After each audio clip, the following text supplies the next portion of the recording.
Welcome back to Witching Our Wagon. Do you believe in ghosts? I for sure do. Today we have 5 real-life scary ghostly stories. So, let's begin. Number 1. Here be sleep demons. Over the course of 6 weeks in my junior year of college, not one, but 2 strange events occurred in the bedroom of my otherwise unremarkable on-campus apartment. The first was brief but intense. I was jolted awake with a feeling of inexplicable terror and dread that I had never felt before. Throwing off my covers, something compelled me to jump out of bed and open my door. My roommate across the hall yanked open her own door at the exact same second, wide-eyed and looking as scared as I was. "Did you feel that?" she asked me. Still catching her breath. "Yes," I said. And we went to the kitchen for a calm-down snack. Whatever woke us up didn't affect anyone else who was home, including my boyfriend at the time, who was still snoozing in my bed. Not a month later, I took a nap after an early morning class. I woke with the sun in my room and checked the alarm clock on my nightstand. It was around 9:45 a.m.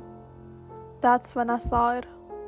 It, her, an opaque form sitting at the foot of my bed, so white it looked nearly lit from within, with skinny limbs, a flat chest, and hair that whisked around its head like ostrich feathers.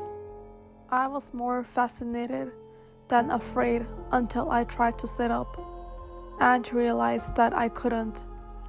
As if sensing my trouble, it started leaning toward me, whereupon I was officially freaked out. I squinched my eyes together for 1 second, and when I opened them, I was alone again, free to move. Yes, internet would later inform me that this was sleep paralysis, but it looked and felt so real.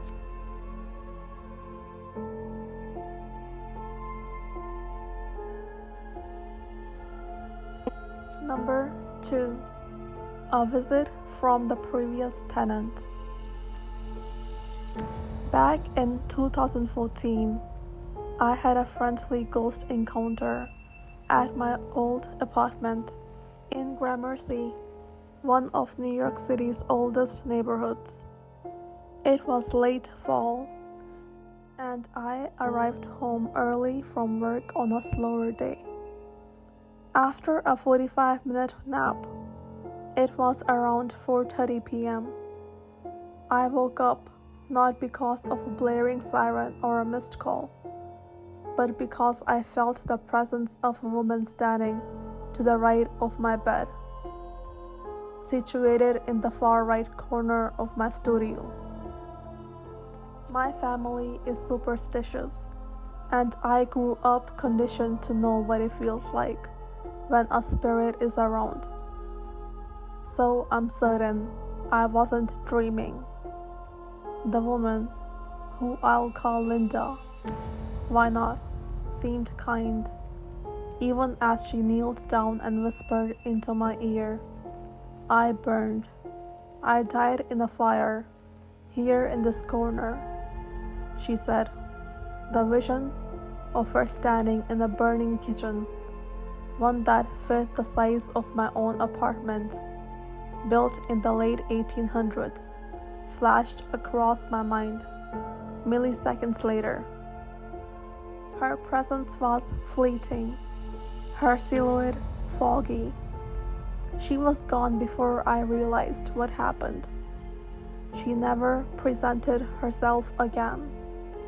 I don't believe she was trying to hurt me. She just wanted to be remembered. I opened every window in my apartment and then went back to bed.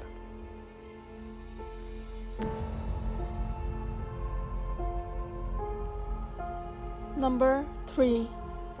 An engagement photo surprise. My childhood best friend's mom was a photographer, so sometimes she would take us to cool locations and we would play while she worked. One couple wanted engagement photos in front of a haunted house, so off we all went. It wasn't one of those Halloween attraction, amusement parky haunted houses.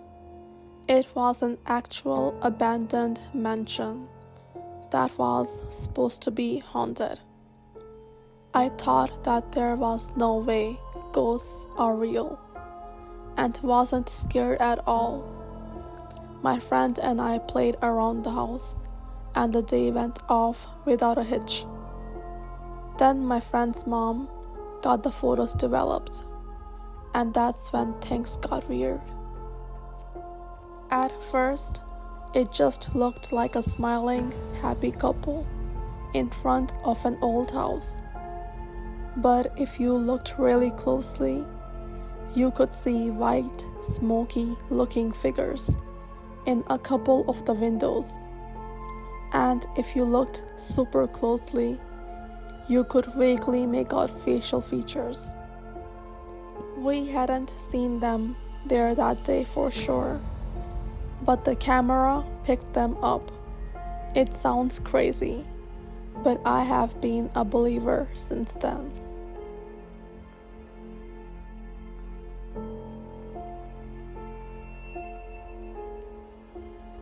Number 4. Who's that knocking on my window? My family is pretty religious. My father has relics in the house and is very prayerful. I think that's related to what happened. And my dad believes it was a sign of good and evil. My older sister was getting married on September 8, 2019. We were all at our Chicago home, in and out of the house for various activities. But on this night, about 2 days before my sister's wedding, my mom, younger sister, 23 at the time, and father were at the house. Around 8 p.m., when the sun goes down in the late summer, my sister was in the bathroom on the first floor of the house. The bathroom has one window, and it's pebble glass, so you can't clearly see in or out. It also has a screen on the outside facing our backyard, which is small with a high fence and secured doors. My sister says she heard very distinct tapping, not like a peck of a bird, but like a sharp fingernail on the window, as if someone or something was trying to get her attention. Yet that was impossible, because of the screen between the window pane and the yard. It kept on tap, tap, tap, tap. My sister called to my parents, who then heard it too. My father went to the backyard and saw no evidence of the screen being broken, or of what could have made that noise. Whatever it was gone. We have security cameras on the property, and my dad closely reviewed the footage from the time of the tapping. There was nothing in the backyard the entire night. But with all the goodness that was surrounding my family, maybe something wanted to get in and stop it.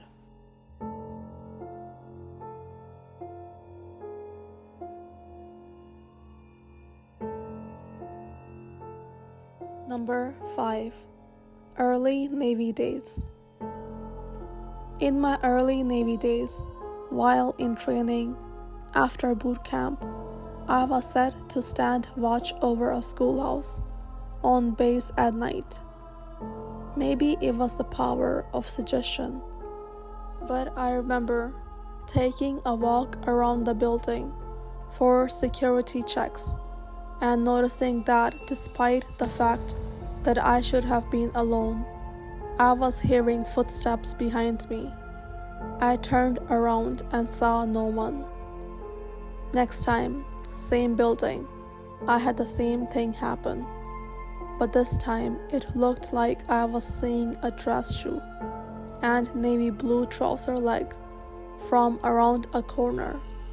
I darted back to that corner and again saw no one. Then there was the elevator that would just randomly open when no one else was meant to be in the building. Same base, different building. The portrait of the namesake admiral of the building always seeming to be watching whoever was on watch.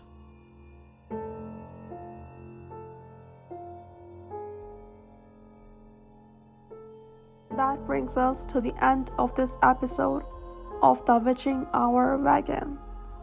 Comment below which story gave you the chills, and stay tuned for more bone-chilling stories. And as always, you can send your own scary stories to the email below. So subscribe and press that like button. Thanks for tuning in. Be wary and take care, because something wicked is always on its way.